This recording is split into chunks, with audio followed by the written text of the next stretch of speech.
Isa pa lang natapos niya. Ako, 3 yung ginanon ko. 3 hours niya? Oo, ganyan. Tapos dito. Tapos Sasabi umupo na si...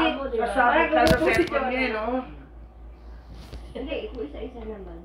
Pero kanina bumangon ako na. Sakit ng ulo ko. May discarte si Ben kasi natin. kaya na i-open niya yung ano. Ito, madiskarte ito.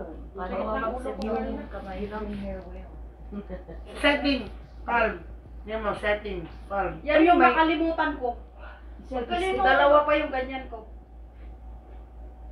Ang tawag mo doon? Ang tawag mo doon?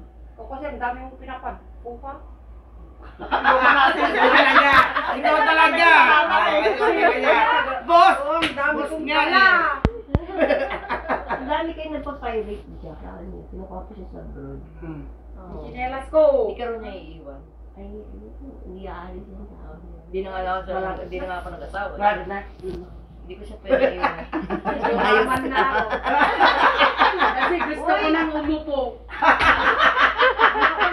Lagi ka na nakaupo. Hindi ayaw lang akong ginagawa na. Kumain matulog lang. Bet, alas 10 nakahiga ka na.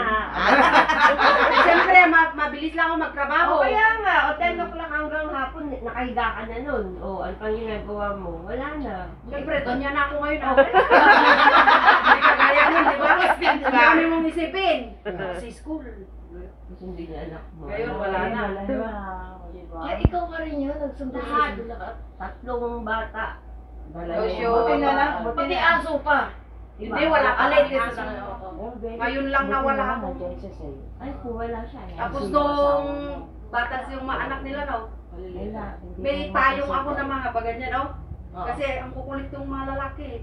Kaya kasar nila babae. Aluin ko Talap!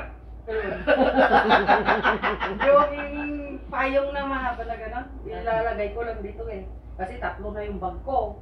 Pero nipalo mo yung isang payong para may ito sila. Wait, makulit yung mga anak niya nun, 2 lalaki. Tapos isa sa classroom nung nursery sila. Alam mo na yung kanta kasi nandun ka sa loob ng kasi sutin yung anak niya. Yung lapis, itutusok sa pinsan niyang babae. Uwi ng bahay? Hindi na Ay, ako pinauwi na sunod sa professor na school nung maliit pa maalaga ako. bata. Pero pag umihay na, tatawagan ako, Nani, you can please come. Ay, hindi. Adi, pupunta ako sa school. Ate, Hindi may siya mga anak umihi. nila, ayaw nilang umihi sa CR kasi mabaho daw. Ay, ihingo yung Ganun mo na lang ani Ganun mo tapos magganyan na. Oo, ganun yung mga anak nila. Eh, so, di ba naman yung ihian ng mga estudyante? Takba? Lalaki naman yun, makatayo Kaya, yun. yun yung babae, meron pa ng babae. Maarte, ganun mo Di ba dalawa lang yung mga anak niya na ate? 3 sa akin.